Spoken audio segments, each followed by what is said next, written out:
Hello നമസ്കാരം. ഞാനിന്ന് പറയാൻ പോകുന്നത് നാളത്തെ എപ്പിസോഡിൻ്റെ സ്റ്റോറിയാണ്. അപ്പോൾ എല്ലാവരും സ്റ്റോറി മുഴുവനായിട്ട് കേൾക്കുക, സപ്പോർട്ട് ചെയ്യുക കേട്ടോ. അങ്ങനെ ബാലചന്ദ്രൻ വീട്ടിലെത്താത്തതിൽ ആകെ വിഷമിച്ചിരിക്കുകയാണ് വൈജയന്തി. ഒരുപാട് തവണ വിളിക്കുന്നുണ്ടെങ്കിലും ബാലചന്ദ്രൻ ഫോൺ അറ്റൻഡ് ചെയ്യുന്നില്ല.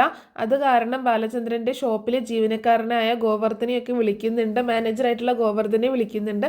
ഗോവർദ്ധൻ പറയുന്നുണ്ട്, സാധാരണ എന്നോട് പറഞ്ഞിട്ടാണ് പോവാറ്, പക്ഷെ ഇങ്ങനൊരു യാത്ര പോകുന്നതിനെ പറ്റി ഒന്നും പറഞ്ഞില്ല എന്ന് പറയുമ്പോൾ വൈജയന്തി പറയുന്നുണ്ട്, തമിഴിലാണ് അറിയിപ്പൊക്കെ കേൾക്കുന്നത് എന്ന് പറയുമ്പോൾ ചിലപ്പോൾ തമിഴ്നാട്ടിലേക്കായിരിക്കാം പോയിട്ടുണ്ടാവുക എന്ന് പറയാണ് ഗോവർദ്ധൻ. എന്താണെങ്കിലും എന്തെങ്കിലും വിവരം കിട്ടിയാൽ എത്ര ലേറ്റ് ആയാലും എന്നെ വിളിച്ചറിയിക്കണേ എന്ന് പറഞ്ഞിട്ട് വൈജയന്തി ഫോൺ വെക്കുന്നുണ്ട്. അതിനുശേഷം മനുവിനെ വിളിച്ച് അന്വേഷിക്കുന്നുണ്ട്, എന്തെങ്കിലും കാര്യങ്ങൾ അറിഞ്ഞിരുന്നോ എന്നൊക്കെ ചോദിക്കാനും മനു ചോദിക്കുന്നുണ്ട്. രണ്ടുപേരും എന്തെങ്കിലും വഴക്കുണ്ടാക്കിയോ പിണങ്ങിയോ എന്നൊക്കെ ചോദിക്കുമ്പോൾ അങ്ങനെയൊന്നും ഉണ്ടായില്ല, ഉച്ചവരെ ഒരു കുഴപ്പമുണ്ടായില്ല, വീട്ടിലേക്ക് ഊണ് കഴിക്കാൻ പോകുന്നു എന്ന് എന്നെ വിളിച്ച് പറയുകയും ചെയ്തതാണ്. പിന്നീട് വീട്ടിൽ വന്നതിന് ശേഷം എന്താ സംഭവിച്ചതെന്ന് അറിയത്തില്ല.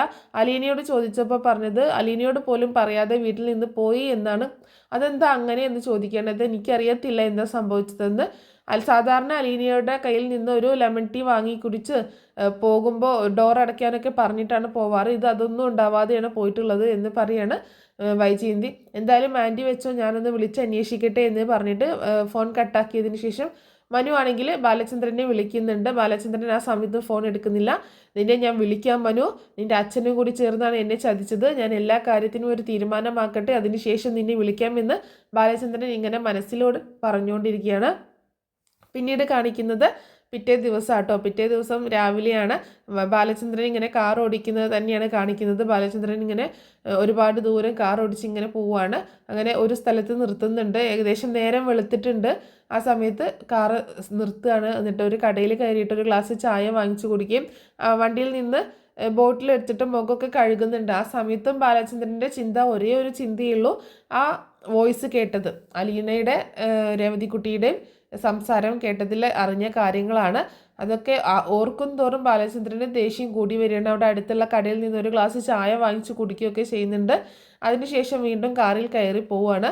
പിന്നീട് കാണിക്കുന്നത് നമ്മുടെ കടപ്പാട്ടൂർ വീട് തന്നെയാണ്. അപ്പോൾ എന്താ സംഭവിച്ചത് എന്നൊന്നും അറിയാതെ ആകെ വിഷമിച്ചിരിക്കുകയാണ് വൈജയന്തി.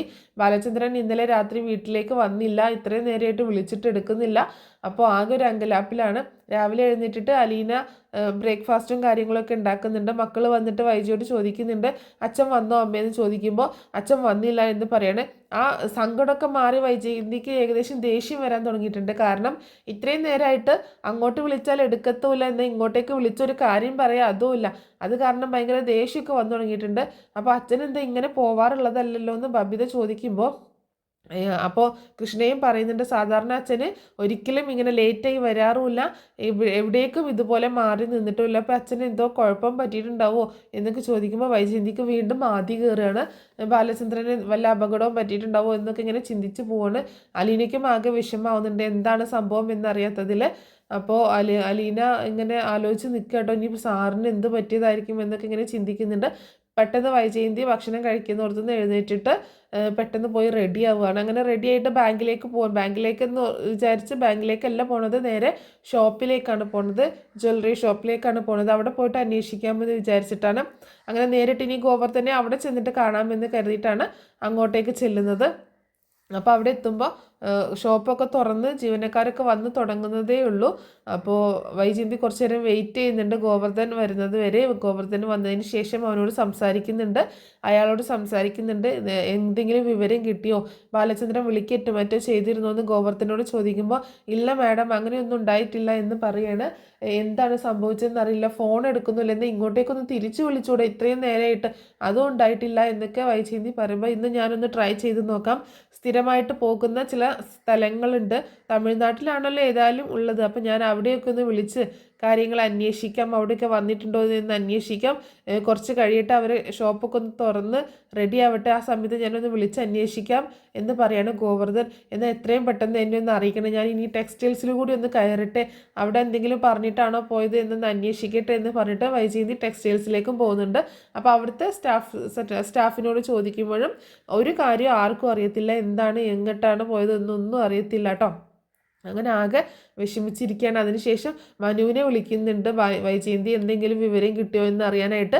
ആ സമയത്ത് മനുവും പറയുന്നുണ്ട്, ഒരു വിവരം കിട്ടിയില്ല ആൻറ്റി. സാറ് അങ്കിള് ഫോൺ എടുക്കുന്നില്ല, ഞാൻ കുറേ തവണ വിളിച്ചു, ഫോൺ എടുക്കുന്നില്ല. ആൻറ്റി പറഞ്ഞത് പോലെ എനിക്ക് തോന്നുന്നു അങ്കിള് തമിഴ്നാട്ടിലെങ്ങാനും ആണെന്ന് തോന്നുന്നു എന്ന് പറയുന്നത്. തമിഴ്നാട്ടിൽ എങ്ങോട്ട് പോയി? സാധാരണ കോയമ്പത്തൂരൊക്കെ പോവാറുണ്ട്, പക്ഷേ എന്നോട് പറയാതെ എങ്ങോട്ടും പോവാറില്ല. ഇത് അവിടെ വിളിച്ച് അന്വേഷിച്ചപ്പോൾ അവിടെ എത്തിയിട്ടില്ല എന്നാണ് വിവരം കിട്ടിയത് എന്ന് വൈജയന്തി പറയുമ്പോൾ, എന്താണെങ്കിലും ആൻറ്റി വിഷമിക്കല്ലേ, എന്തെങ്കിലും അത്യാവശ്യത്തിന് പോയതായിരിക്കും, നമുക്ക് നോക്കാം, വരുമെന്ന് നോക്കാം എന്നൊക്കെ പറയണേ. നമ്മൾ വിളിച്ചിട്ട് ഫോൺ എടുക്കുന്നുമില്ലല്ലോ, അപ്പോൾ എന്തോ ഒരു അത്യാവശ്യ കാര്യം ആയതുകൊണ്ടായിരിക്കും ഒരു പക്ഷെ ആ ഫോൺ പോലും എടുക്കാത്തത്, നമുക്ക് നോക്കാം എന്നൊക്കെ പറഞ്ഞ് വൈജയെ ആശ്വസിപ്പിക്കുകയും ചെയ്യുന്നുണ്ട്. പക്ഷേ വൈജയ്ക്ക് ഒരാശ്വാസവും കിട്ടുന്നില്ല കേട്ടോ. അതേസമയം ബാലചന്ദ്രനാണെങ്കിൽ കാർ ഓടിച്ച് നമ്മുടെ നീലഗിരിയിൽ നമ്മുടെ ഇയാളുടെ അടുത്ത്, അതായത് ഗംഗാധര മേനോൻ്റെ വീട്ടിലേക്ക് എത്തിച്ചേരുകയാണ്. വൈജയന്തിയുടെ ചേട്ടനായ ഗംഗാധര മേനോൻ്റെ അടുത്തേക്ക് എത്തിച്ചേരുന്നുണ്ട്. ആ സമയം തന്നെ നമ്മൾ കടപ്പാട്ടൂർ വീട്ടിൽ കാണിക്കുന്നുണ്ട് കേട്ടോ. രേവതിക്കുട്ടി പിറ്റേ ദിവസം അലീനയെ വിളിക്കുന്നുണ്ട്. അലീനയെ വിളിച്ചിട്ട് ചേച്ചി ഇന്ന് പോരുന്നുണ്ടോ എന്ന് ചോദിക്കുകയാണ്. ഇവിടെ ഗ്രേസമാൻ്റെയും മാംസാൻ്റെയും ഒക്കെ ഭയങ്കര സന്തോഷത്തിലാണ് ചേച്ചി വരുന്നുണ്ടെന്ന് പറഞ്ഞിട്ട് എന്ന് പറയുമ്പോൾ, ഇല്ല മോളെ, ഞാൻ ഇന്ന് വരുന്നില്ല, ബാലചന്ദ്രൻ സാറ് വന്നാലേ എനിക്ക് വരാൻ പറ്റത്തുള്ളൂ. അപ്പോൾ ബാലചന്ദ്രൻ സാർ എങ്ങോട്ട് പോയെന്ന് അറിയത്തില്ല, ഇന്നലെ ഉച്ചയ്ക്ക് ഇവിടെ നിന്ന് പോയതാണ്, ഇതുവരെ വീട്ടിലേക്ക് എത്തിയിട്ടില്ല, അപ്പോൾ സാറ് വന്ന് സാറിനോട് പറഞ്ഞിട്ടേ എനിക്ക് വരാൻ പറ്റത്തുള്ളൂ എന്ന് പറയാട്ടോ. അപ്പോൾ ചേച്ചി വരുമ്പോൾ എന്തായാലും എന്നെ വിളിക്കണം കേട്ടോ, വിളിച്ചിട്ട് മാത്രമേ ഇങ്ങോട്ടേക്ക് വരാവൂ എന്നൊക്കെ പറഞ്ഞ് ഫോൺ വെക്കുന്നുണ്ട്. അതേസമയം അലീനയും മുത്തശ്ശിയും കൂടി സംസാരിക്കുന്നുണ്ട്. സാർ ഇന്നലെ വന്നില്ല മുത്തശ്ശി എന്ന് പറയുമ്പോൾ, അവൻ ഇന്നലെ വന്നില്ല, ഇങ്ങോട്ട് പോയതായിരിക്കുമോ, എന്താ ഫോൺ വിളിച്ചാലും എടുക്കണ്ടേ, വീട്ടിലുള്ളവരാകെ വിഷമിക്കുന്ന അറിയത്തില്ല എന്നൊക്കെ മുത്തശ്ശിയും പറയുന്നുണ്ട് കേട്ടോ. എന്തോ ഒരു പ്രശ്നമുണ്ട് മുത്തശ്ശി, അല്ലെങ്കിൽ സാർ ഇങ്ങനെയൊന്നും ആവത്തില്ല, വാതിൽ അടയ്ക്കാതെ പോയി എന്നൊക്കെ ഞാൻ പറഞ്ഞില്ലേ, ഡോറൊക്കെ തുറന്ന് കിടക്കായിരുന്നു, റൂമിൽ മൊത്തം അലങ്കോലമായിട്ട് കിടക്കുമായിരുന്നു. അത് മാത്രമല്ല, വിളിച്ചു പോകുന്ന സമയത്ത് വിളിച്ചിട്ട് എന്നോട് ഡോറ് കുറ്റിടാനൊക്കെ പറയുന്നതല്ലേ, അതൊന്നും ഉണ്ടായില്ല, അതാണ് എനിക്ക് ആകെ ഒരു സംശയമുള്ളത് എന്ന് അലീന പറയുമ്പോൾ, എന്തായിരിക്കും സംഭവിച്ചിട്ടുണ്ടാവും, ഇനി അവർ തമ്മിൽ വല്ല വഴക്കും ഉണ്ടായി കാണുമോ, അങ്ങനെയൊന്നും ഉണ്ടായതായിട്ട് കേൾക്കുന്നില്ല. അവിടെ കൃഷ്ണമോള് ചോദിക്കുന്നത് കേട്ടു, നിങ്ങൾ തമ്മിൽ എന്തെങ്കിലും പ്രശ്നം ഉണ്ടായോ അമ്മയെന്ന് ചോദിക്കുമ്പോൾ വൈജയന്തി ഒന്നും ഉണ്ടായില്ല എന്ന് പറഞ്ഞത് എന്നൊക്കെ പറയണം. അങ്ങനെ നീ മനുവിനെ ഒന്ന് വിളിച്ചു നോക്കിയെന്ന് പറയണം മുത്തശ്ശിട്ടോ. അങ്ങനെ മനുവിനോട് ചിലപ്പോൾ പറഞ്ഞിട്ടുണ്ടെങ്കിലോ, മനുവിനെ ചിലപ്പോൾ ആൻറ്റി വിളിച്ചിട്ടുണ്ടായിരിക്കും, അല്ല മാഡം വിളിച്ചിട്ടുണ്ടായിരിക്കും എന്ന് പറയുമ്പോൾ, അതൊന്നും കുഴപ്പമില്ല, നീ ഒന്ന് വിളിച്ചു നോക്കി, എനിക്കൊന്ന് സംസാരിക്കണം മനുവിൻ്റെ അടുത്ത് എന്ന് പറയണം. അങ്ങനെ മനുവിനെ വിളിക്കുന്നുണ്ട് കേട്ടോ. അപ്പോൾ അലീന വിളിക്കുന്ന സമയത്ത് മനു എന്താ അലീന എന്ന് ചോദിക്കുമ്പോൾ, സാറ് ഇന്നലെ വീട്ടിലേക്ക് വന്നില്ല എന്ന് പറയാം കേട്ടോ. ആ ആൻറ്റി എന്നെ വിളിച്ചിട്ടുണ്ടായിരുന്നു, സാറിനെ കാണാൻ അങ്കിൾ എത്തിയില്ല എന്നും പറഞ്ഞിട്ട് എന്നെ വിളിച്ചിട്ടുണ്ടോ എന്നൊക്കെ അന്വേഷിച്ചിട്ട്, പക്ഷേ ഞാൻ വിളിച്ചിട്ടും അങ്കിൾ ഫോൺ എടുക്കുന്നില്ല, എന്തെങ്കിലും കുഴപ്പമുണ്ടായോ അവിടെ എന്ന് ചോദിക്കുമ്പോൾ, ഇവിടെ കുഴപ്പമൊന്നും ഉണ്ടായിട്ടില്ല, പക്ഷേ ഉച്ചയ്ക്ക് ചോറ് തിന്നാൻ വന്ന സമയത്ത് രോഹിത്തിൻ്റെ കാര്യമൊക്കെ പറഞ്ഞ് എന്നോട് ഒരുപാട് വിഷമിച്ചു, എന്നോട് സോറിയൊക്കെ പറഞ്ഞതാണ് മനുവേട്ടാ, അങ്ങനെ മയങ്ങാനായിട്ടൊന്ന് കിടന്നതാണ്, എഴുന്നേറ്റ് വരുന്ന സമയത്ത് ഒരു ഗ്ലാസ് ലെമൺ ടീ ഒക്കെ കുടിച്ചിട്ടാണ് പോവാറ്, പക്ഷെ അങ്ങനെയൊന്നും ഉണ്ടായില്ല, എന്നോട് വിളിച്ച് ഡോറ് കുറ്റിയിടാനൊന്നും പറഞ്ഞില്ല എന്നൊക്കെയാണ് പറയണ അലീന. ഞാൻ കുറേ തവണ ഇന്നലെ രാത്രി വിളിച്ചു നോക്കി, പക്ഷേ ഫോൺ എടുക്കുന്നേ ഇല്ല, അങ്കിൾ എന്തോ വാശിയുള്ളത് പോലെയാണ്, എന്തെങ്കിലും കാര്യം ഉണ്ടെങ്കിൽ ഫോൺ എടുക്കാതിരിക്കാറൊന്നുമില്ല, എൻ്റെ കോൾ എന്തായാലും എടുക്കാറുണ്ട്, അല്ലെങ്കിൽ ആ സമയത്ത് എടുത്തില്ല എന്നുണ്ടെങ്കിൽ കുറച്ച് കഴിയുമ്പോൾ തിരിച്ച് വിളിക്കാറുണ്ട്, എന്താ ഇപ്പോൾ സംഭവിച്ചിട്ടുണ്ടോ, എന്തോ ഒരു കുഴപ്പം സംഭവിച്ചിട്ടുണ്ട് മനുവേട്ട, അല്ലെങ്കിൽ ഇങ്ങനെയൊന്നും ഉണ്ടാവത്തില്ല എന്ന് അലീനയും പറയാം കേട്ടോ. ആ സമയത്ത് മുത്തശ്ശി എന്തെങ്കിലും ചോദിക്കും, മുത്തശ്ശി ഇവിടെ ഉണ്ട്, മുത്തശ്ശി പറഞ്ഞിട്ടാണ് ഞാൻ വിളിച്ചത്, മുത്തശ്ശിക്ക് ഞാൻ കൊടുക്കാം ഫോൺ എന്ന് പറഞ്ഞിട്ട് അലീന ഫോൺ കൊടുക്കുകയാണ്. എന്തൊക്കെയുണ്ട് മുത്തശ്ശി വിശേഷം ചോദിക്കുമ്പോൾ, എന്ത് വിശേഷം മോനെ, ഇവിടുത്തെ വിശേഷമൊന്നും നീ അറിഞ്ഞില്ലേ, അലീന ഇവിടുന്ന് പോവുകയാണ്, ബാലചന്ദ്രൻ വന്നാലും ഉടനെ പോകും എന്ന് പറയുമ്പോൾ മനു പറയുന്നുണ്ട്, ഞാൻ അറിഞ്ഞു മുത്തശ്ശി, ഞാൻ എന്ത് ചെയ്യാനാണ്, എനിക്കൊന്നും ചെയ്യാൻ പറ്റുന്നില്ല, ഞാൻ ഒരുപാട് ആൻറ്റിയോട് പറഞ്ഞു നോക്കിയതാണ്, ഒരുപാട് ഭീഷണി വരെ ചെയ്ത് നോക്കിയതാണ്, പക്ഷെ ആൻറ്റി അതിലൊന്നും വീഴുന്നില്ല, ആൻറ്റി പിടിച്ച മുയലിന് 3 കൊമ്പ് എന്ന് പറഞ്ഞതുപോലെ തന്നെയാണ് ആൻറ്റി നിൽക്കുന്നത് എന്ന് പറയാണ് മനു. ഇവൾ പോയി കഴിഞ്ഞാൽ എൻ്റെ അവസ്ഥ എന്തായിരിക്കും മോനെ, അതൊന്നും ആലോചിച്ചിട്ടുണ്ടോ, ആരും അതിനെപ്പറ്റിയൊന്നും ചിന്തിക്കുന്നില്ല, ഈ വീട്ടിലെ എല്ലാ കാര്യങ്ങളും നടന്നു പോകുന്നത് ഇവൾ ഇവിടെ ഉള്ളത് കൊണ്ടാണ്, അതൊന്നും ആർക്കും അറിയേണ്ട ആവശ്യവുമില്ല എന്നൊക്കെ പറഞ്ഞ് മുത്തശ്ശി വിഷമിക്കുമ്പോൾ, മുത്തശ്ശി വിഷമിക്കില്ലേ, നമുക്ക് നോക്കാം, ആൻറ്റിയോട് ഞാൻ ഒന്നുകൂടി സംസാരിക്കാം എന്ന് പറയാണ് മനു. ഇനിയിപ്പോൾ ബാലചന്ദ്രൻ വരട്ടെ, ബാലചന്ദ്രൻ വരാതെ എന്തായാലും ഇവൾ പോകത്തില്ലല്ലോ, ബാലചന്ദ്രൻ വരുമ്പോൾ ഞാനൊന്നും കൂടി സംസാരിക്കുന്നുണ്ട് ബാലചന്ദ്രനോട്, അവനല്ലേ ഇവിടുത്തെ കാര്യങ്ങൾ തീരുമാനം എടുക്കേണ്ട ആള്, നോക്കട്ടെ എന്താ സംഭവിക്കാൻ പോകുന്നത് എന്നൊക്കെ പറയണം മുത്തശ്ശി. അങ്ങനെ മുത്തശ്ശി വെച്ചോ, ഞാൻ അങ്കിളിനെ ഒന്നുകൂടി വിളിച്ചു നോക്കട്ടെ എന്ന് പറഞ്ഞിട്ട് ഫോൺ കട്ടാക്കുന്നത്. അതേസമയം തന്നെ വൈജയന്തി മനുവിനെ വീണ്ടും വിളിക്കുകയാണ്. എന്തെങ്കിലും വിവരം കിട്ടിയോ, വിളിച്ചിരുന്നോ എന്നൊക്കെ ചോദിച്ചിട്ട്, ഇല്ല ആൻറ്റി, ഞാൻ കുറേ വിളിച്ചു നോക്കി, ഫോൺ എടുത്തില്ല എന്ന് പറയാണ്. വൈജയന്തിയോട് മനു കേട്ടോ. പിന്നീട് കാണിക്കുന്നത് നമ്മുടെ ബാലചന്ദ്രൻ ഗംഗാധര മേനോൻ്റെ വീട്ടിലേക്ക് എത്തിയതിന് ശേഷം അങ്ങനെ കോളിംഗ് ബെല്ലടിക്കുകയാണ്. കോളിംഗ് ബെല്ലടിക്കുമ്പോൾ ഡോറ് തുറന്ന് വരുന്നത് ഗംഗാധര മേനോനാണ്. നമ്മുടെ വൈജയന്തിയുടെ മൂത്ത ജ്യേഷ്ഠനാണ്. ബാലചന്ദ്രനെ കണ്ടതും ഭയങ്കര സന്തോഷമാവുകയാണ്. ബാലചന്ദ്രനോട് ചോദിക്കുന്നുണ്ട്, അങ്ങനെ പുറത്തേക്ക് ഇങ്ങോട്ട് നോക്കുന്നുണ്ട് കേട്ടോ, നീ തനിച്ചേ വന്നുള്ളൂ ചോദിക്കാം. ഞാൻ തനിച്ചേ വന്നുള്ളൂ ഗംഗേട്ട, മറ്റാരും കൂടെ ഇല്ല എന്ന് പറയുമ്പോൾ, അതെന്താ നീ വൈജി മക്കളെയൊന്നും കൂട്ടിയില്ലേ എന്ന് ചോദിക്കുമ്പോൾ, മക്കൾക്കൊക്കെ സ്കൂളുള്ളതല്ലേ, എന്നാൽ വൈജിയെ കൂട്ടിക്കൂടായിരുന്നു എന്ന് ചോദിക്കുമ്പോൾ, ഞാൻ ഇങ്ങോട്ടേക്ക് വരുന്നത് ആരും അറിയത്തില്ല ഗംഗേട്ട, ഞാൻ ഇങ്ങോട്ടേക്ക് പോകുന്നതാണ്, ഞാൻ വേറെ ആരോടും ഞാൻ ഇങ്ങോട്ടേക്കാണ് വരുന്ന കാര്യം ഞാൻ പറഞ്ഞിട്ടില്ല. അതെന്താ നീ അങ്ങനെ പറയാതെ വന്നത്? അപ്പോൾ വൈജി അവിടെ അന്വേഷിക്കത്തില്ല ഇങ്ങോട്ടേക്കാണ് വരുന്നതെന്ന് പറഞ്ഞില്ല എന്ന് പറയുമ്പോൾ അവർ വിഷമിക്കത്തില്ലേ എന്ന് ചോദിക്കുകയാണ്. അവർ കുറച്ചൊന്ന് വിഷമിക്കാൻ വേണ്ടിയിട്ട് തന്നെയാണ് ആരോടും പറയാതെ ഇങ്ങോട്ടേക്ക് പോകുന്നത്. എനിക്ക് ഗംഗേട്ടനെ കാണേണ്ട ഒരു അത്യാവശ്യം ഉണ്ടായിരുന്നു, അതുകൊണ്ടാണ് ഞാൻ ഇങ്ങോട്ടേക്ക് പോകുന്നത് എന്ന് പറയണ ആ സമയത്ത് ഗംഗാധര മേനോൻ്റെ വൈഫ് മാലതി അങ്ങോട്ടേക്ക് വരികയാണ്. അപ്പോൾ ബാലചന്ദ്രനെ കണ്ടിട്ട് സന്തോഷത്തോട് കൂടിയിട്ട്, ആ ബാലേന്ദ്ര നീ തനിച്ചാണോ വന്നത്, വൈജയും മക്കളൊന്നും വന്നില്ലേ വീണ്ടും അന്വേഷിക്കുമ്പോൾ, ഇല്ല ചേച്ചി അവരൊന്നും വന്നിട്ടില്ല, ഞാൻ തനിച്ചാണ് വന്നത്, എനിക്ക് ഗംഗേട്ടനോട് കുറച്ച് കാര്യങ്ങൾ സംസാരിക്കാനുണ്ടായിരുന്നു, അതുകൊണ്ടാണ് ഞാൻ ഇങ്ങോട്ടേക്ക് വന്നത് എന്ന് പറയണം. അപ്പോൾ ബാലചന്ദ്രൻ പറയുന്നുണ്ട്, എന്നാൽ നീ കുറച്ച് നേരം വിശ്രമിക്കുക, നമുക്ക് കുറച്ച് കഴിഞ്ഞിട്ട് സംസാരിക്കാം എന്ന് പറയുമ്പോൾ, എനിക്ക് പറ്റത്തില്ല ഗംഗേട്ട, എനിക്ക് ഇപ്പം തന്നെ സംസാരിക്കണം, എനിക്ക് അത്യാവശ്യ കുറച്ച് കാര്യങ്ങൾ അറിയാനുണ്ട്, ഞാൻ ചോദിക്കുന്ന ചോദ്യങ്ങൾക്ക് ഗംഗേട്ടൻ കറക്റ്റായിട്ട് മറുപടി പറയണം എന്ന് പറയണം. അപ്പോൾ ഗംഗാധര മേനോന് എന്തോ ഒരു പന്തികേട് തോന്നുകയാണ്. എന്തായിരിക്കും ബാലചന്ദ്രൻ ചോദിക്കാൻ പോകുന്നത് എന്നുള്ളൊരു പന്തികേട് തോന്നുക കേട്ടോ. കാരണം കുറേ കാര്യങ്ങളുണ്ടല്ലോ, വൈജയുടെ ജീവിതത്തിൽ സംഭവിച്ച കുറേ കാര്യങ്ങളുണ്ട്.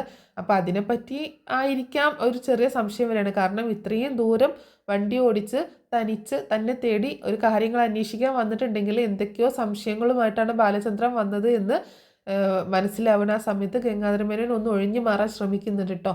ഞാൻ ഒരു അത്യാവശ്യ കാര്യത്തിന് പോവുകയാണ്, ഞാൻ വന്നിട്ട് സംസാരിക്കാമെന്ന് പറയുമ്പോൾ, പറ്റില്ല ഗംഗേട്ടൻ, എനിക്ക് സംസാരിച്ചേ പറ്റത്തുള്ളൂ ഗംഗേട്ടൻ, എനിക്ക് ഗംഗേട്ടനോട് കുറച്ച് കാര്യങ്ങൾ സംസാരിച്ചേ പറ്റത്തുള്ളൂ എന്ന് പറയുമ്പോൾ, നീ ഇപ്പോൾ വന്നതല്ലേ ഉള്ളൂ, ഞാൻ ഉടനെ വരാം, ഇന്ന് ഒഴിവാക്കാൻ പറ്റാത്തൊരു ഫംഗ്ഷൻ ഉണ്ട്, ഒരു മീറ്റിംഗ് ഉണ്ട്, അപ്പോൾ അതിന് പോകാനായിട്ട് നിൽക്കുകയായിരുന്നു ഞാൻ വന്നതിന് ശേഷം നമുക്ക് കാര്യങ്ങളൊക്കെ സംസാരിക്കാം, നീ വന്ന് തൽക്കാലം ഭക്ഷണമൊക്കെ കഴിക്കി എന്ന് പറയുമ്പോൾ, അതൊക്കെ പിന്നെ ആവാം, ഭക്ഷണമൊക്കെ പിന്നെ ആവാം, എനിക്കിപ്പോൾ കുറച്ച് കാര്യങ്ങൾ സംസാരിക്കണം എന്ന് തന്നെ പറയാണ് ബാലചന്ദ്രൻ കേട്ടോ.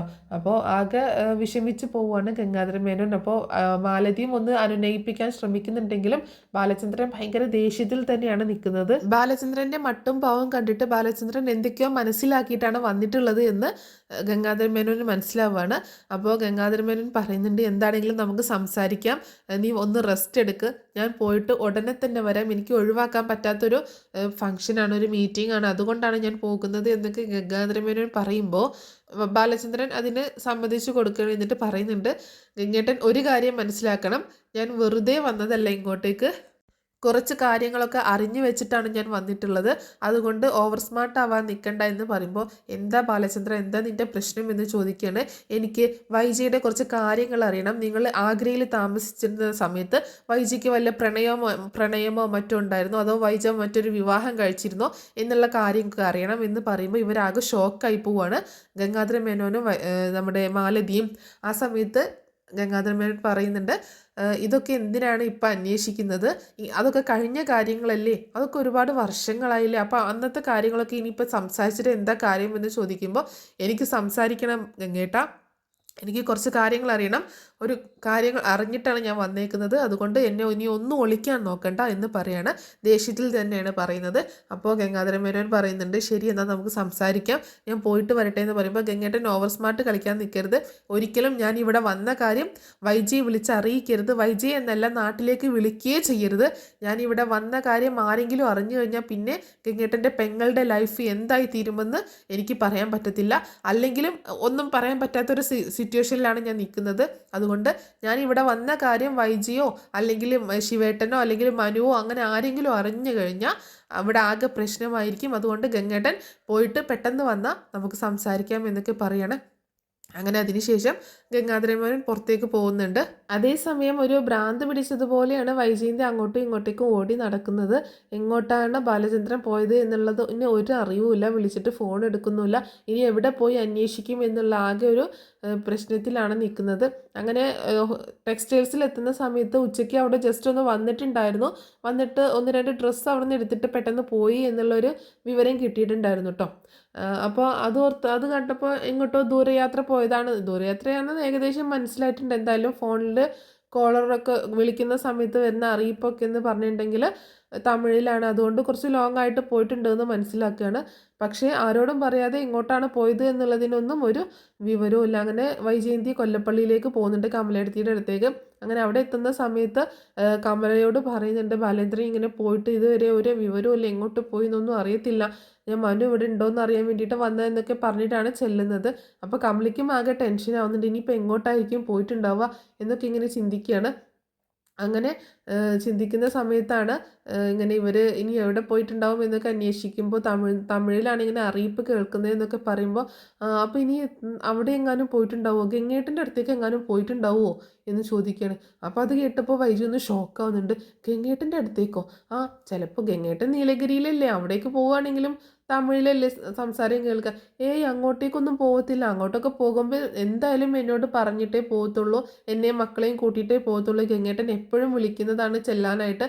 അപ്പോൾ ഒരു ദിവസം വരാം, ഞങ്ങളെല്ലാവരും കൂടെ വരാം, അമ്മയുടെ അസുഖം ഒന്ന് ഭേദമാവട്ടെ എന്ന് പറഞ്ഞിട്ടാണ് ബാലചന്ദ്രൻ നിൽക്കുന്നത്. അല്ലാതെ അങ്ങോട്ടേക്കൊന്നും പോകേണ്ട ആവശ്യമില്ലല്ലോ, അങ്ങോട്ടേക്കൊന്നും പോകത്തില്ല എന്ന് പറയാണ്. അപ്പോൾ പിന്നെ എവിടെ പോയതായിരിക്കും? പിന്നെ ആ ഗോവർദ്ധൻ പറഞ്ഞതുപോലെ തന്നെ എങ്ങനെ എന്തെങ്കിലും മീറ്റിങ്ങിനോ മറ്റോ ഫംഗ്ഷനോ എന്തിനെങ്കിലും പോയതായിരിക്കും എന്ന് പറയണേ. എന്തായാലും ഇന്ന് വരുന്നുണ്ടായിരിക്കും, നമുക്ക് നോക്കാം, ഇന്നൂടെ നമുക്ക് നോക്കാം, വന്നിട്ടില്ലെങ്കിൽ നമുക്ക് വേണ്ടതുപോലെ ചെയ്യാം, വേണമെങ്കിൽ പോലീസിൽ അറിയിക്കാം എന്നൊക്കെ പറയുന്നുണ്ട് കമല. അങ്ങനെ പിന്നെ വൈജ അവിടെ നിന്ന് പോരുകയാണ്. അങ്ങനെ വീട്ടിലെത്തിയിട്ടും വൈജയ്ക്ക് യാതൊരു സമാധാനവും ഇല്ല, ബാലചന്ദ്രനെ കുറിച്ച് യാതൊരു വിവരവും ഇല്ല.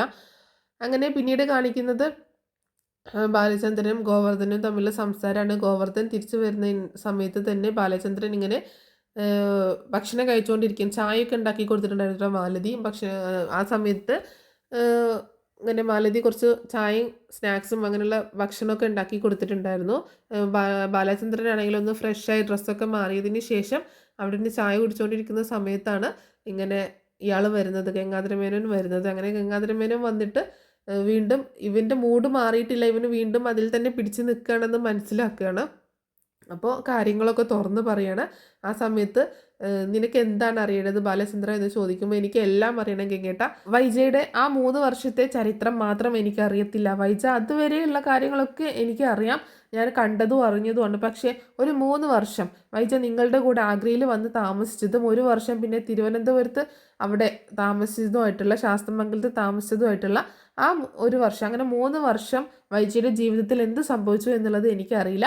ആ സമയത്തെ കാര്യങ്ങളാണ് എനിക്ക് അറിയേണ്ടതെന്ന് പറയുമ്പോൾ ഇങ്ങനെ പറയുന്നുണ്ട്. ആ സമയത്ത് എന്ത് സംഭവിക്കാനാ എന്ന് ചോദിക്കുകയാണ് ഗംഗാധരമേനോൻ. ഗംഗേട്ടൻ ഒന്നും ഒളിക്കാൻ നിൽക്കണ്ട, എനിക്ക് അറിയേണ്ടത് വൈജ ആ സമയത്ത് അവിടെ വെച്ച് ആരോടെങ്കിലും പ്രണയത്തിലായിരുന്നോ, അല്ലെങ്കിൽ ആരെങ്കിലും അവളുമായിട്ട് വിവാഹം കഴിച്ചിരുന്നോ എന്ന് ചോദിക്കുകയാണ്. അപ്പോൾ ഇവർ ഷോക്കാവുന്നുണ്ട്. അതെന്ത് നീ അങ്ങനെ ചോദിച്ചതെന്ന് ചോദിക്കുമ്പോൾ ഗംഗേട്ടൻ ഞാൻ ചോദിച്ചതിന് ഉത്തരം താ എന്ന് പറയുമ്പോൾ ബാലചന്ദ്രൻ ഏകദേശം കാര്യങ്ങളൊക്കെ അറിഞ്ഞിട്ടാണ് വന്നത് എന്ന് മനസ്സിലാക്കുകയാണ്. ഇനി ഒന്നും ഒളിച്ചു വെക്കാനില്ല എന്ന് മനസ്സിലാക്കുകയാണ്. അപ്പോൾ ഗംഗാധരമേനോൻ പറയുന്നുണ്ട്, ശരിയാണ് വൈജയ്ക്ക് അവിടെ ഒരു പ്രണയം ഉണ്ടായിരുന്നു എന്ന് പറയാണ്. അപ്പോൾ അത് കേട്ടിട്ട് ഭയങ്കര ഷോക്കാവാണ്. അപ്പോൾ പക്ഷെ അവർ വിവാഹമൊന്നും കഴിച്ചിട്ടൊന്നും ഉണ്ടായിരുന്നില്ല. ഞങ്ങൾക്ക് അറിയത്തില്ലായിരുന്നു ഇങ്ങനൊരു പ്രണയം ഉണ്ട് എന്നുള്ള കാര്യമൊന്നും ഞങ്ങൾക്ക് അറിയത്തില്ലായിരുന്നു. ഞങ്ങളുടെ കൂടെ താമസിച്ചുകൊണ്ട് മാലതി പ്രസവിച്ച് കിടക്കുന്ന സമയത്ത് ഒന്ന് സഹായത്തിന് വന്നതാണ് വൈജ. പിന്നെ അവിടെ ഒരു സ്കൂളിൽ ജോലി കിട്ടിയൊരു 2 വർഷത്തോളം അവിടെ നിന്നിട്ടുണ്ട്.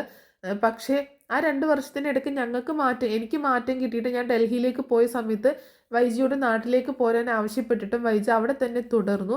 പിന്നീടാണ് ഞങ്ങൾ മനസ്സിലാക്കുന്നത് അവൾ ഒരു ചെറുപ്പക്കാരൻ്റെ കൂടെ വിവാഹം കഴിച്ചു എന്ന് പറഞ്ഞിട്ട് താമസിക്കുകയായിരുന്നു അവിടെ. ആ ചെറുപ്പക്കാരൻ എന്ന് പറഞ്ഞിട്ടുണ്ടെങ്കിൽ എൻ്റെ തന്നെ കൂടെയുള്ള, എൻ്റെ ജൂനിയർ ആയിട്ടുള്ള, എൻ്റെ താഴെയായിട്ടുള്ള കേണൽ സ്റ്റാൻലി ജോസഫ് എന്ന ഒരു യുവാവുമായിട്ട് അവൾ പ്രണയത്തിലായിരുന്നു. അവരൊരുമിച്ച് താമസിക്കുകയും ചെയ്തിട്ടുണ്ടായിരുന്നു. പിന്നീട് ഒരു ദിവസം അവൻ നാട്ടിലേക്ക് പോയിട്ട് തിരിച്ചു വരാതിരുന്ന സമയത്താണ് വൈജയെ കൂട്ടിക്കൊണ്ടുവരാനായിട്ട് അച്ഛനും അമ്മയും ശിവേട്ടനും കൂടി വന്നത് എന്ന് പറയാണ്. അപ്പോൾ ശിവേട്ടനും കാര്യങ്ങളൊക്കെ അറിയാമല്ലേ എന്ന് ചോദിക്കുമ്പോൾ കാര്യങ്ങളൊക്കെ എല്ലാവർക്കും അറിയാം ബാലചന്ദ്ര എന്ന് പറയാണ്. അപ്പോൾ എനിക്ക് മാത്രം ഒന്നും അറിയത്തില്ല, ഞാൻ വെറും ഒരു പൊട്ടൻ എന്ന് പറയുമ്പോൾ ഗംഗാധരമേനോനൊന്നും പറയാൻ കിട്ടുന്നില്ല കേട്ടോ. അങ്ങനെ മാലതിയാണെങ്കിൽ ആകെ വിഷമിക്കുന്നുണ്ട്. ആ സമയത്ത് ബാക്കി പറ എന്നിട്ട് ആ സമയത്ത് അവൾ പ്രഗ്നൻ്റ് ആയിരുന്നു. ആ സമയത്താണ് രാവണി അമ്മാവൻ്റെ അടുത്തേക്ക് ശാസ്തമംഗലത്തെ വീട്ടിലേക്ക് കൂട്ടിക്കൊണ്ട് ചെല്ലുന്നത്. അവിടെ വെച്ചിട്ട് 22 വർഷങ്ങൾക്ക് മുമ്പ് വൈജയന്തി ഒരു പെൺകുഞ്ഞിന് ജന്മം നൽകിയെന്ന് പറയണം. ഇത് കേട്ടതും ബാലചന്ദ്രൻ ആകെ ഷോക്കാവട്ടെ. കാരണം അലീനയുടെ കാര്യങ്ങൾ കേട്ടതാണ്, പക്ഷെ എന്നാലും ഇയാളിൽ നിന്നും കൂടി കേൾക്കുമ്പോൾ, ഗംഗേട്ടനിൽ നിന്നും കൂടി കേൾക്കുമ്പോൾ ആകെ ഒരു വല്ലാത്തൊരവസ്ഥയിലാണ്. അപ്പോൾ 22 വർഷം ഞാൻ ചതിക്കപ്പെട്ട് ജീവിക്കുകയായിരുന്നു അല്ലേ ഗംഗേട്ട എന്ന് ചോദിക്കുമ്പോൾ അയാൾക്ക് മറുപടി ഒന്നുമില്ല കേട്ടോ. എന്നിട്ട് ആ കൊച്ചിനെ എന്ത് ചെയ്തു? ആ കൊച്ചു പ്രസവത്തോടെ മരിച്ചുപോയി എന്ന് പറയാട്ടോ ഗംഗാധരൻ മേനോൻ. അപ്പോൾ ബാലചന്ദ്രനാകെ ഷോക്കായിട്ട് നിൽക്കുകയാണ്. ഗംഗേട്ടൻ എന്താ പറഞ്ഞത്? ആ കൊച്ചു മരിച്ചു പോയെന്നോ? അതേ ബാലേന്ദ്ര, ആ കൊച്ചു പ്രസവത്തോടെ മരിച്ചുപോയി, അതിനാരും പിന്നെ കണ്ടിട്ടില്ല എന്ന് പറയുമ്പോൾ ഗംഗേട്ടൻ എന്തിനാണ് എന്നോട് വീണ്ടും വീണ്ടും കള്ളം പറയുന്നത്? വീണ്ടും ഗംഗേട്ടൻ കള്ളം പറഞ്ഞുകൊണ്ടിരിക്കുകയാണ്. എന്നോട് സത്യമേ പറയാവൂ എന്ന് പറഞ്ഞിട്ട് വീണ്ടും കള്ളം പറഞ്ഞുകൊണ്ടിരിക്കുകയാണ്. ആ കൊച്ചിന് എന്ത് ചെയ്തു എന്ന് എനിക്കറിയാം. ആ കൊച്ചു ശരിക്കും മരിച്ചു പോയെന്ന് ചോദിക്കുമ്പോൾ അതേ ബാലചന്ദ്ര, ശരിക്കും ആ കൊച്ചു മരിച്ചു. എന്നാൽ ഗംഗേട്ടൻ ഒരു കാര്യം കേട്ടോ, നിങ്ങൾ പ്രസവത്തോടെ കൊന്നു കളഞ്ഞ ആ കൊച്ചുണ്ടല്ലോ, പ്രസവത്തോടെ മരിച്ചു പോയി എന്ന് പറഞ്ഞ കൊച്ചുണ്ടല്ലോ, 22 വർഷങ്ങൾക്ക് മുമ്പ് പ്രസവത്തിൽ മരിച്ചു പോയി എന്ന് പറഞ്ഞ കൊച്ചുണ്ടല്ലോ, ഇപ്പോൾ 22 വയസ്സായിട്ട് എൻ്റെ മുന്നിൽ വളർന്ന് പടർന്ന് പന്തലിച്ച് നിൽപ്പുണ്ട് എന്ന് പറയാട്ടോ. ഇത് കേട്ട് ആകെ ഷോക്കായിട്ട് നിൽക്കുകയാണ് ഗംഗാധര മേനോൻ. എന്താ ബാലേന്ദ്ര നീ പറയുന്നത്? അതേ ഗംഗേട്ട, ആ കുഞ്ഞ് ജീവിച്ചിരിപ്പുണ്ട്, അതും എൻ്റെ മുന്നിൽ തന്നെ ജീവിച്ചിരിപ്പുണ്ട് എന്ന് പറയണം. അപ്പോൾ ഇവരാകെ ഷോക്കായി, മാലതിയും ആകെ ഷോക്കായിട്ടോ. അപ്പോൾ അത് ആരാണ് എവിടെയാന്നൊക്കെ ചോദിക്കുമ്പോൾ അതൊക്കെ ഞാൻ പറയാം എന്ന് പറയണേ. അങ്ങനെ അലീനയെ പറ്റിയിട്ട് ഗംഗാധര മേനോനോട് പറയണം. പക്ഷേ ഒരു കാര്യം ഞാൻ പറയുന്നു, ഗംഗാധര മേനോനോട് പറയണേ, നിങ്ങൾ എങ്ങാനും ഇക്കാര്യം അലീനയെക്കുറിച്ചുള്ള കാര്യങ്ങൾ അറിയിച്ചു കഴിഞ്ഞാൽ അപ്പോൾ എങ്ങനെയാണ് അലീന വീട്ടിലെത്തിയതെന്നുള്ള കാര്യങ്ങളൊക്കെ പറയണ്ടേ. മിക്കവാറും അത് നെക്സ്റ്റ് ഡേ അല്ലെങ്കിൽ മറ്റന്നാൾ അല്ലെങ്കിൽ നെക്സ്റ്റ് വീക്കിലൊക്കെ ആയിട്ടായിരിക്കും അതിൻ്റെ സ്റ്റോറി വരിക. അപ്പോൾ എന്താണെങ്കിലും അലീനയാണ് വൈജയന്തിയുടെ മകള് എന്നുള്ള കാര്യം ബാലചന്ദ്രൻ പറയുന്നുണ്ട്. ആ സമയത്ത് ഗംഗാധര മേനോൻ ഭയങ്കരമായിട്ട് ആഗ്രഹം തോന്നുന്നുണ്ട്, ആ കൊച്ചിനെ കാണണം എന്നൊക്കെ ഒരു ആഗ്രഹം തോന്നി. ഞാൻ നാട്ടിലേക്ക് വരാം എന്നൊക്കെ പറയുമ്പോൾ ബാലചന്ദ്രൻ പറയുന്നത് അതൊക്കെ പിന്നീട്, ഇപ്പം അതിൻ്റെ ആവശ്യമൊന്നുമില്ല, തൽക്കാലം അവൾ അവിടെ ഉണ്ട്, പക്ഷേ ആർക്കും ഒന്നും അറിയത്തില്ല, എനിക്ക് മാത്രമേ അറിയത്തുള്ളൂ. ഇനി ഗംഗേട്ടൻ വന്ന് കൂടുതൽ പ്രശ്നം ഉണ്ടാക്കാൻ നിൽക്കണ്ട, ഇതെങ്ങനെ കൈകാര്യം ചെയ്യണമെന്ന് എനിക്കറിയാം എന്നൊക്കെ പറയണ ബാലചന്ദ്രൻ. ആ സമയത്ത് ബാലചന്ദ്രൻ ചോദിക്കുന്നുണ്ട്, എനിക്ക് ആ സ്റ്റാൻലിയെ ഒന്ന് കാണാൻ പറ്റുമോ, സ്റ്റാൻലി ജോസഫിനെ ഒന്ന് കാണാൻ പറ്റുമോ, എനിക്ക് അദ്ദേഹത്തെ കാണണം, സംസാരിക്കണം എന്നൊക്കെ പറയുമ്പോൾ അതെന്തിനാണ്, അതൊക്കെ കഴിഞ്ഞ കാര്യമില്ലേന്ന് ചോദിക്കുമ്പോൾ പറ്റത്തില്ല, എനിക്ക് അറിയണം എന്നൊക്കെ പറയണം. ശരി നമുക്ക് പോകാം എന്ന് പറയുമ്പോൾ മറ്റാരും വേണ്ട, നമ്മൾ മാത്രം മതി, ഗംഗേട്ടൻ നാട്ടിൽ വരുമ്പോൾ വിളിച്ചാൽ മതി, എനിക്ക് ഒന്ന് മീറ്റ് ചെയ്യണം, വേറെ ആരും ഇല്ലാതെ മീറ്റ് ചെയ്യണം എന്നൊക്കെ പറയണം. അപ്പോൾ ഇത്രയൊക്കെ കാര്യങ്ങളാണ് നാളെയും നാളെ കഴിഞ്ഞൊക്കെ ആയിട്ട് സംഭവിക്കാൻ പോകുന്നത്. അപ്പോൾ ഈ സ്റ്റോറി നിങ്ങൾക്ക് ഇഷ്ടമായിട്ടുണ്ടെങ്കിൽ സപ്പോർട്ട് ചെയ്യാൻ മറക്കരുത് കേട്ടോ.